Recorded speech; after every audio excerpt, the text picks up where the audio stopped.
الرحیم شروع سے بسم اللہ الرحمن الرحیم۔ عبداللہ بن عمر رضی اللہ تعالیٰ عنہ نے حضور اکرم صلی اللہ علیہ وسلم سے نقل کیا ہے کہ دلوں کو بھی زنگ لگ جاتا ہے جیسا کہ لوہے کو پانی لگنے سے زنگ لگتا ہے۔ پوچھا گیا کہ حضور ان کی صفائی کی کیا صورت ہے؟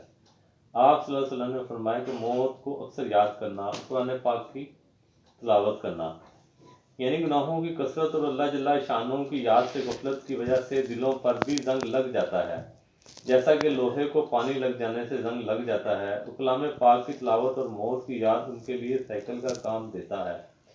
دل کی مثال ایک آئینہ کی سی ہے، جس قدر وہ دھندلا ہوگا معرفت کا انعکاس اس میں کم ہوگا، اور جس قدر صاف اور شفاف ہوگا اسی قدر اس میں معرفت کا انعکاس واضح ہوگا۔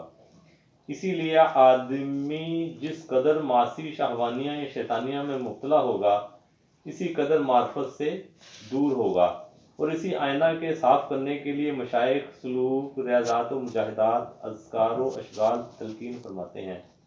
احادیث میں وارد ہوا ہے کہ جب بندہ کوئی گناہ کرتا ہے تو ایک سیاہ نقطہ اس کے قلب میں پڑ جاتا ہے، اگر وہ سچی توبہ کر لیتا ہے تو وہ نقطہ زائل ہو جاتا ہے، اور اگر دوسرا گناہ کر لیتا ہے تو وہ دوسرا نقطہ پیدا ہو جاتا ہے۔ اسی طرح سے اگر گناہوں میں بڑھتا رہتا ہے تو شدہ ان نقطوں کی کثرت سے دل بالکل سیاہ ہو جاتا ہے، پھر اس قلب میں خیر کی رغبت ہی نہیں رہتی بلکہ شر ہی کی طرف مائل ہوتا ہے۔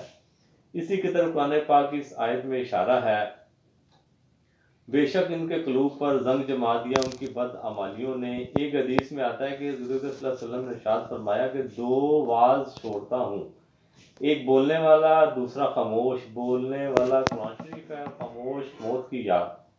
حضور صلی اللہ علیہ وسلم کا ارشاد، سر آنکھوں پر مگر واعظ تو اس کے لیے ہو جو نصیحت قبول کرے، نصیحت کی ضرورت سمجھے۔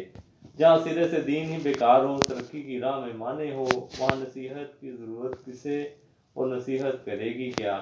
حسن بصری رحمۃ اللہ علیہ کہتے ہیں کہ پہلے لوگ قرآن شریف کو اللہ کا فرمان سمجھتے تھے، رات بھر اس میں غور و تدبر کرتے تھے اور دن کو اس پر عمل کرتے تھے، اور تم لوگ اس کے حروف اور زبر و زیر تو بہت درست کرتے ہو مگر اس کو فرمان شاہی نہیں سمجھتے، اس میں غور و تدبر نہیں کرتے۔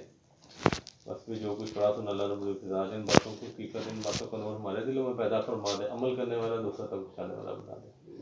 سبحانک اللہم و بحمدک اشہد ان لا الہ الا انت استغفرک و اتوب الیک۔ سبحان ربک رب العزت عما یصفون و سلام علی المرسلین والحمد للہ رب العالمین۔ آمین آمین آمین۔